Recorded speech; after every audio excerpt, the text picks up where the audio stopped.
Hi guys. Okay, we're almost through with our book, Titan's Curse. We're on chapter 15.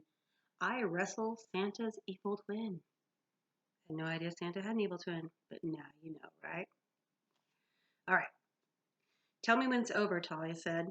Her eyes were shut tight, the statue holding on to us so we couldn't fall, but still Talia clutched his arm like it was the most important thing in the world. Everything's fine, I promised. Are are we very high? I looked down. Below us, a range of snowy mountains zipped by. I stretched out my foot and kicked snow off one of the peaks. Nah, I said. Not that high. We are in the Sierras, Zoe yelled.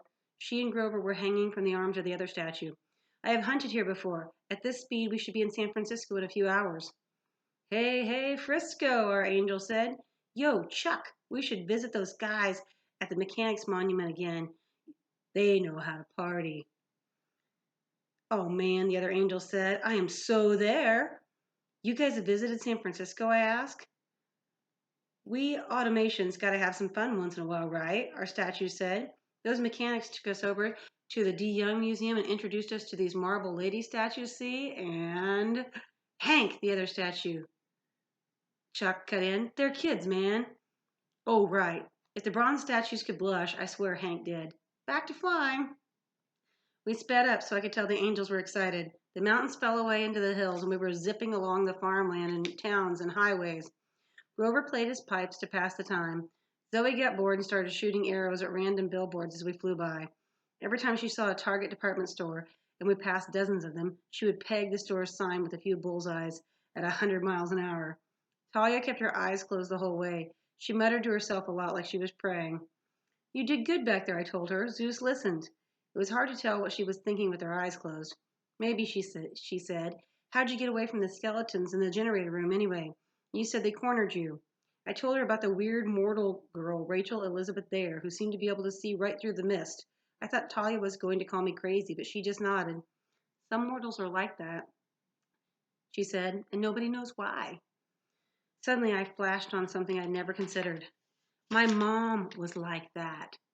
She had seen the Minotaur on Half-Blood Hill and known exactly what it was.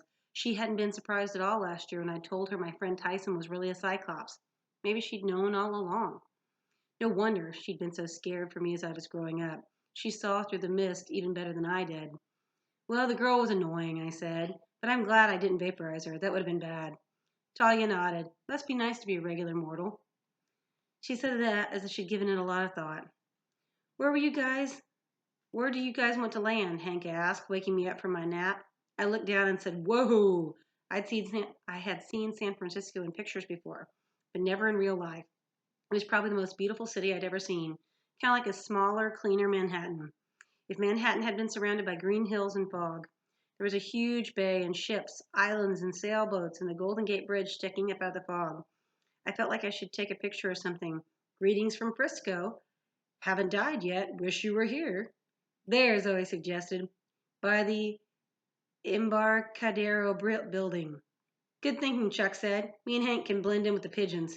We all looked at him. Kidding, he said. Sheesh, can't statues have a sense of humor? As it turned out, there wasn't much need to blend in. It was early morning and not many people were around. We freaked out a homeless guy on a ferry dock when we landed. He screamed when he saw Hank and Chuck and ran off yelling something about metal angels from Mars.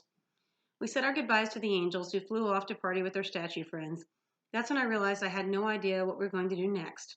We'd made it to the West Coast. Artemis was here somewhere. Annabeth too, I hoped. But I had no idea how to find them. And tomorrow was the winter solstice. Nor did I have any clue what the monster Artemis had been hunting was. It was supposed to find us on this quest. It was supposed to show the trail, but it never had. Now we were stuck on a ferry dock with not much money, no friends, and no luck. After a brief discussion, we agreed that we needed to figure out just what the mystery monster was. But how? I asked. Near us, Grover said. I looked at him. What? Isn't that what Apollo told you to do? Find Nearest? I nodded. I'd completely forgotten my last conversation with the sun god. The old man of the sea, I remembered. I'm supposed to find him and force him to tell us what he knows. But how do I find him? Zoe made a face. Old Nearest, huh? You know him, Talia asked. My mother was a sea goddess. Yes, I know him. Unfortunately, he was never very hard to find. Just follow the smell. What do you mean? I asked. Come, she said without enthusiasm. I will show thee. I knew I was in trouble when we stopped at the Goodwill drop box. 5 minutes later, Zoe had me outfitted in a ragged flannel shirt and jeans 3 sizes too big, bright red sneakers, and a floppy rainbow hat. Oh yeah, Grover said, not trying not to bust out laughing.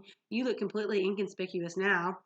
Zoe nodded with satisfaction. A typical male vagrant. Means he looks like a homeless guy. Thanks a lot, I grumbled. Why am I doing this again? I told thee to blend in. She led the way back down to the waterfront. After a long time spent searching the docks, Zoe finally stopped in her tracks. She pointed down a pier where a bunch of homeless guys were huddled together in blankets, waiting for the soup kitchen to open for lunch. He'll be down there, somewhere, Zoe said. He never travels very far from the water. He likes to sun himself during the day. How do I know which one is him? Sneak up on him, she said. Act homeless. You will know him. He will smell different. Great. I didn't want to ask for particulars. And once I find him, grab him, she said, and hold on. He will try anything to get rid of thee. Whatever he does, do not let thee go. Force him to tell thee about the monster. We've got your back, Talia said. She picked up something off the back of my shirt, big clump of fuzz that came from who knows where. Ew, on second thought, I don't want your back, but we'll be rooting for you. Grover gave me a big thumbs up. I grumbled how nice it was to have super powerful friends, and then I headed toward the dock. I pulled my hat down and stumbled like I was about to pass out, which wasn't hard considering how tired I was. I passed our homeless friends from the Embarcado, who was still trying to warn the other guys about the metal angels from Mars. He didn't smell good, but he didn't smell different, so I kept walking. A couple of grimy dudes in plastic grocery bags for hats checked me out as I came close. Beat it, kid, one of them muttered. I moved away. They smelled pretty bad, but just regular old bad. Nothing unusual. There was a lady with a bunch of plastic flamingos sticking out of the top of a shopping cart. She glared at me like I was going to steal her birds. At the end of the pier, a guy who looked about 1,000,000 years old passed out in a patch of sunlight. He wore pajamas and a fuzzy bathrobe that probably used to be white. He was fat, with a white beard that had turned yellow, kind of like Santa Claus, if Santa Claus had been rolled out of bed and dragged through a landfill. And his smell? As I got closer, I froze. He smelled bad, all right, but ocean bad, like hot seaweed and dead fish and brine. If the ocean had an ugly side, this was the guy. I tried not to gag as I sat down near him like I was tired. Santa opened one eye suspiciously. I could feel him staring at me, but I didn't look. I muttered something about stupid school and stupid parents, figuring that might sound reasonable. Santa Claus went back to sleep. I tensed. I knew this was going to look strange.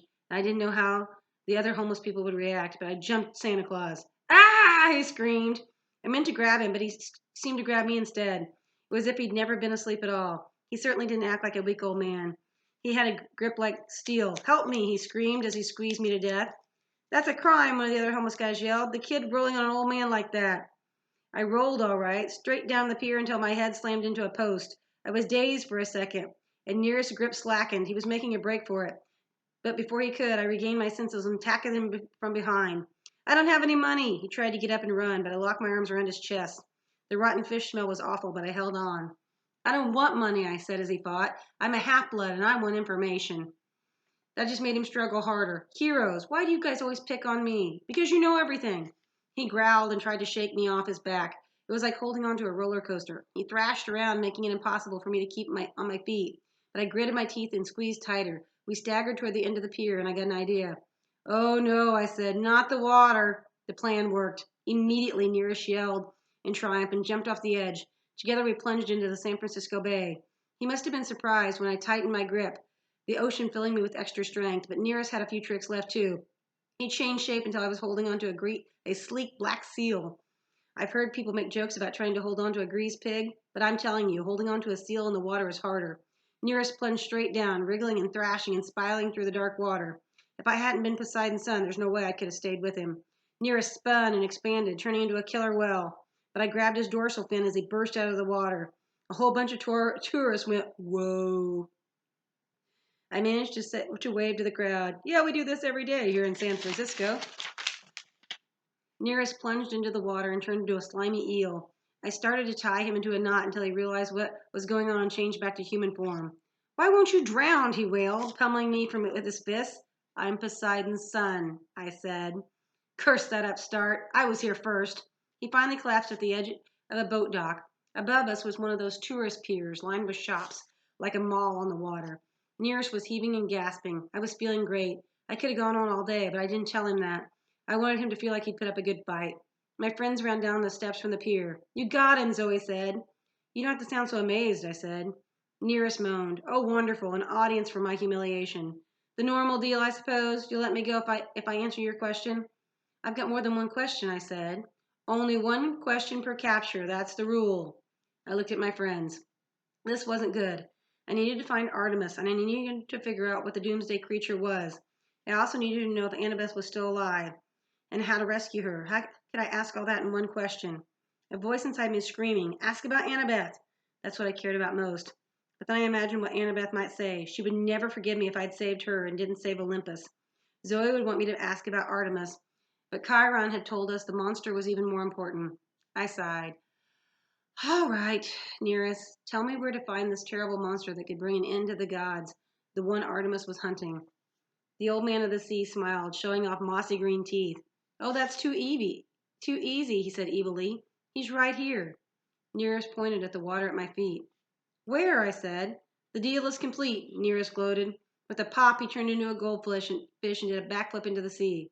You tricked me, I yelled. Wait, Talia's eyes widened. What is that? Moo! I looked down, and there was my friend the cow serpent, swimming next to the dock. She nudged my shoe with big, sad brown eyes. Ah, Bessie, I said, not now. Moo! Grover gasped. He says his name isn't Bessie. You can understand her? Him? Grover nodded. It's a very old form of animal speech, but he says his name is Optheotartarus. Optheotartarus. Op the what? It means serpent bull in Greek, Talia said. But what's it doing here? Moo. He says Percy is his protector, Grover announced.